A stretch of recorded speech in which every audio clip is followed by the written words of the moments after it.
guys, it's a Friday night, just taking a little cruise along Route 209 alongside the Delaware River. It was 2 days ago I made my crazy ride, which ended up taking me through about 30 miles of torrential downpour and a little hail to make it even more fun.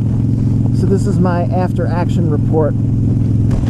I have to say, I don't ever want to go through an experience like that again. And from reading other people's comments online, because I posted on HD forums, a lot of people have been through a lot worse than I was, for sure. There's people who've been in torrential rain for hours at night, people who've been in Tornado Alley and in hail for much longer periods. One guy I was reading today was in hail that was about an inch deep on the road, and he was following a tractor trailer and just staying in the tracks. That was the only way he was able to do it. And some people's experiences are just over the top crazy, you know, what they have gone through. So I was fortunate to come away unscathed. I never would have ridden had I known there was even a chance of going through that. And I bought a rain suit this week and a rain sock for my air intake. So I'll just talk about that real quick. My biggest concern, once I was really in the thick of it, is the bike going to be able to keep going? I noticed if I gave it a little more throttle than just cruising at, even though, you know, 20 miles an hour or whatever, it would bog down. I assumed water was getting in through the air intake. I mean, that was the only thing that made sense, and sure enough, that's what it was. They make a polyester sleeve, sock, whatever, that is specific to my filter, which is the Arlen Ness Big Sucker 2. And when you put that on over the filter, it keeps the majority of the water out so that you can ride in the rain and not have that issue. So I ordered one of those. I don't plan to ride in the rain, but as an example, next weekend I have ARC class, which is about an hour and a half from my house. And the way this summer has been, it would not surprise me if the heavens open up at some point. So if I find myself in that situation, I at least want to be able to put some of the odds back in my favor. So the rain sock, a rain suit, I'll keep in my bag. Just something not too expensive. I got a Joe Rocket suit. It was under $100. If I use it once a year, that will be it, I hope. So it doesn't have to be too fancy.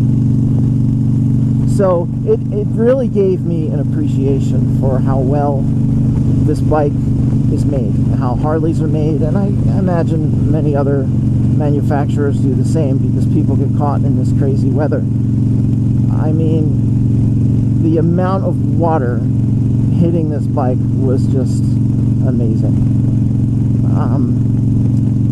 Here you've got the switches on the handlebars, you've got all your, you know, instrument panel, speedometer.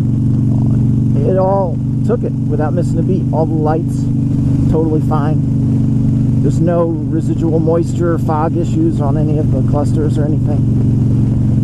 The ECM is under the seat, so that's pretty well protected. The battery is tucked away under there too. But it's just amazing to me, the amount of water that hit this bike. And it's like, yeah, I can do this. So that was really impressive. That was my number one worry. I have to say, the thing I came away with, which was really amazing, is my ability to ride is definitely showing some skill after that. Not saying that to, you know, brag or anything. I've worked very hard to improve my skills, taken the class I took a couple weeks ago, BRC2. I've been practicing ever since I started riding. I've purposely ridden in every adverse condition I could find. Night, fog, rain, extreme cold, high wind.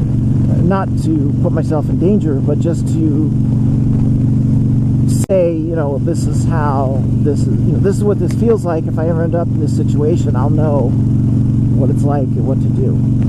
And so now I can add torrential rain and hail to the list. Two things that could have made it a little better for me, lesson learned. One is I just had my summer gloves. I mean, why not? It's summer and 85 degrees. My dry star gloves were at home on the shelf when they should have been in my bag. They probably would have kept my hands dry a little longer anyway.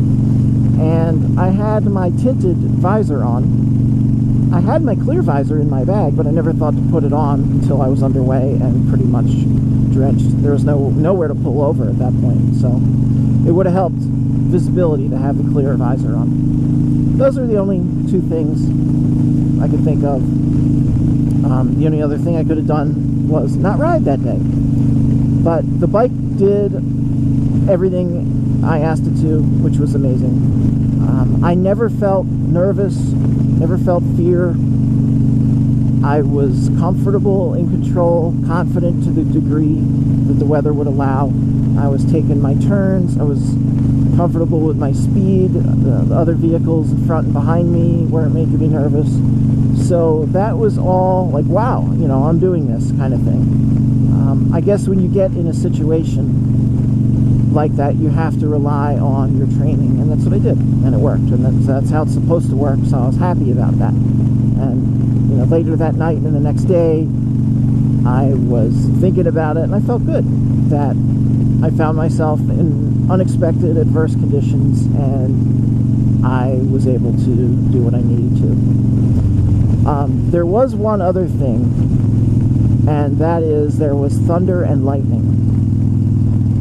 I left the town I was in after waiting an hour and a half because it looked like I was between two cells of really bad storm. But I don't know how it all happened. I mean, according to what I was seeing on my phone, which I've been watching closely for over an hour, I should have been able to go a few miles, get through these two cells, and that was it. The range should have been done for like 30 miles. So I don't know why it poured the whole trip and the hail and everything, because that was definitely not showing on the radar, which doesn't make any sense to me. But what are you going to do? So my point is, when I was in that, there was lightning. Now, in a car, you know, I've always heard that a car is a relatively safe place to be in lightning. Well, it sure doesn't translate to a bike. When I got home and did some research, I realized that if you are out on a bike in lightning and you get hit, you are done. I mean, there's people who've survived that and never been the same. Certainly never been able to ride again. But I mean, really messed up. I honestly didn't give lightning a whole lot of thought when I decided to ride home. Knowing what I know now, I mean, whew, I guess I would have just stayed put where I was for another hour or however long it took. But it was a very dangerous storm, and I am super fortunate to have come away unscathed and got home in one piece without any breakdowns or any injuries or anything. Lesson learned, you know, I always do pay attention very closely to the weather. Maybe I've been getting a little cocky lately because it's like every day there's a chance of a storm, but they don't always materialize, and sometimes I just get a little spritz or something, and I honestly thought that's how it was going to be. Well, I guess it caught up with me because it ended up being way worse than even was predicted.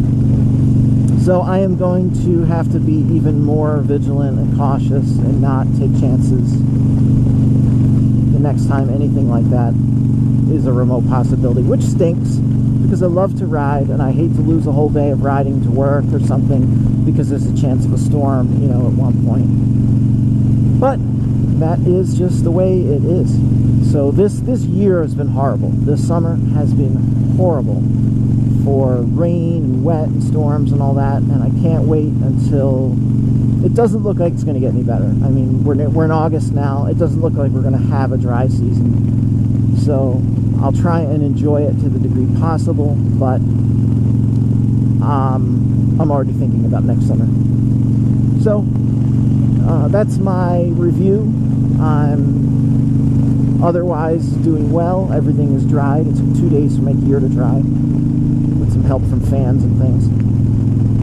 So it's just amazing to get out here on dry ground tonight after that experience. I couldn't wait to get back out here. So I hope everybody's doing well, staying dry, being safe. And that's all I got this time. Until next time.